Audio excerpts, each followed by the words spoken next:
So you click this video to learn how to start an SMMA in 2021. The thing that separates me, I guess, from the other people in the space and teaching it is, at least currently, I don't have a course or any mentorships to sell you, so there's no conflict of interest. However, that's not to say, if the demand is there, I'm not going to create a course, because obviously I'm still an entrepreneur. But as of recording this video, I can be as transparent as I want to be. In this video, I'm going to be lifting the curtains on how I managed to scale my agency from $0 to $150,000 in revenue in less than a year. Basically showing you the behind the scenes of my sales process, my fulfillment process, and my client retention strategies. Let's jump into it. So for those of you that are complete beginners to the space, and for those of you that have taken maybe 1 or 2 courses, I still want to get this definition out there. So the term SMMA is actually not really a thing, right? It stands for Social Media Marketing Agency, and I believe it was a term coined by Tai Lopez, but literally all you are a B2B service provider. What that means is you're basically offering your social media marketing services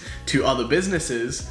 So essentially you can dumb this down to a B2B service provider level. And this is really important because when you look for tactics to scaling your business, rather than looking to these SMMA gurus like myself or anyone in the space, you want to be looking at how other B2B service providing companies scale their business and just emulate those tactics, because I promise the ones that are shared in those kind of forums are much higher quality than the ones that you'll find on YouTube for the SMMA niche, okay? So first of all, I want to set some expectations on what the business model is, how much you'll have to work and things like that. The reason being, it's a real problem, right? The whole agency space is kind of portrayed as this like vehicle for financial freedom. You get a few clients by emailing random people and then you get them paying you a few thousand a month, and then suddenly, boom, you're traveling the world, flying first class and living the dream. This is not reality. Like, I don't give a flying what anyone else says. If they are kind of even hinting at the fact that agency is this really easy thing you should do, they're just lying to you because they have a conflict of interest. Either they're trying to sell you something or they're trying to sell you something. Like, there's no other way, okay? But the truth of the matter is, can you make a decent living and live a great life running an agency? Absolutely you can. And in this video, hopefully I can show you how to do that, or at least set you off in the right direction. So without turning you off of agency life too much, let's just get into it. Essentially, to start an agency, you need 3 core components. Number 1, you need a client acquisition process, so your sales process. Number 2, you need to have your fulfillment process, so this would be your service delivery process. And number 3, this would be your client retention strategy, so basically anything to extend customer lifetime value, or maybe upsells you have to upsell the client and just keep them for longer and spending with you more. If you have these 3 core pillars dialed in, you can easily scale to like 20, 30, 50, 60, even $100,000 a month, no problem. You see, that might seem a lot to you right now, but I promise you it's not. If you think about it like this, right? If your average client pays you a retainer of $5,000 a month, you only need 4 to 6 clients before you're making between 20 to 30K a month revenue. And of that, you can probably keep around 50 to 60% net. So, you're living a very, very comfortable lifestyle. So at the moment, to you, $5,000 a month might seem a lot, but later on in the retention module is where I'm really going to delve into how you actually raise your prices and keep your clients for longer as well. So stick with me here, and I promise you I'll just give you all the information you need, because I'm not trying to sell you anything, as I said earlier. As a beginner in the space, the first thing you need to get dialed in is what's known as your sales infrastructure. You might have heard the term keeping your calendar full a lot, but how do you actually do so? Because to be honest, the term keeping your calendar full, it actually sounds a lot easier than it actually is. It's a problem that I'm still struggling with even till this day. But in the next few months, I'm gonna have that figured out, because I'm building something in the works that is gonna just eliminate that problem for me completely. But more on that probably in future videos. But most of the time, the reason why you're struggling to keep your calendar full and why you're not able to book consistent meetings is because either the method of outreach you're doing is either unscalable or not sustainable. But to be honest, to get started, there's really no other way. So what you want to do is, once you actually find out what works, you just want to double down on it and just do more of it. And eventually you want to think about outsourcing it and taking yourself out of the process. In the beginning, what I did was I kind of just fired from the hip to see what sticks. You know, there's so many different methods. You could try cold calling, you could try LinkedIn DM, you could try cold email, you could try Instagram outreach, you could try Facebook groups, basically anything to kind of get the word out there and reach out to your potential prospects. Just give it a shot. Whilst I can't tell you what method of outreach works the best for your niche, I can tell you the process to discovering that method. So firstly, you want to reverse engineer where your clients kind of hang out. So for example, cold call just doesn't really work for the e-com space, but cold email works really well. However, cold calling might work really well for something like real estate where everyone's on their phone 24/7 and they are really used to being pitched over the phone. Next is you want to be able to find an in via those channels. So what I mean by that is, for example, if you know your clientele hangs out on Facebook a lot, then you want to join the same groups that they're in and just posting some value to maybe attract some organic leads. Or you can actually go outbound and just add the friends within those Facebook groups and then just DM them privately to try to sell to them there. Whatever you do within these channels, you want to be trying to land meetings with them to potentially sell them the services that they need. So there's actually two ways you can kind of go about it. The organic way, this is a much more long-term play and you're going to see the fruits of your labor potentially play out between a 6 to kind of 12-month delay window versus the direct method, which has a much shorter delay window and you'll see short-term results. However, long-term, it's not going to be able to book you in meetings as consistently as organic. You need to use direct to scale to your first kind of 5 to 10K month, and then from there you can kind of combine it with organic, because in the beginning you really just want that quick feedback from the market to see if your offer is resonating with the market, and then based on that feedback you can base your organic content around it. The reason why I'm such an advocate of direct is because you're going to see results really quickly. If you are not booking in meetings within your first month and a half of trying, then probably you need to either tweak your offer a little bit or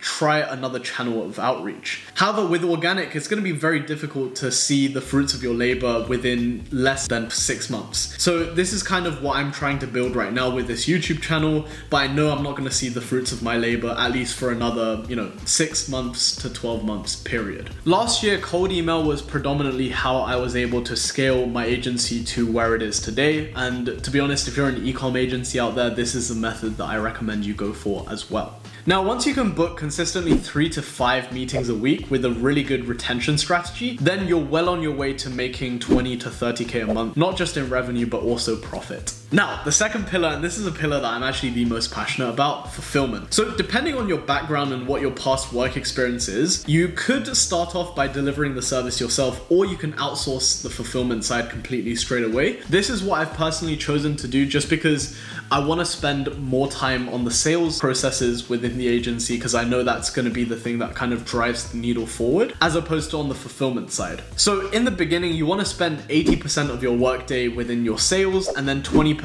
on execution for your existing clients. So for the fulfillment side of things, you really need to build a team and then systemize it so that you can take as much creativity and as much decision-making process out of the fulfillment side of things as possible.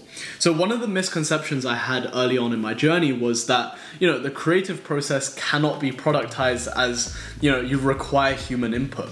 However, largely things like design aesthetic and things like that, yes, that needs to be done manually. However, in terms of the layout and the process of creativity can largely be removed out of the process, and you just kind of need to find ways on how to do that. So in the agency world, you hear systems being thrown around a lot. How do you actually build these systems?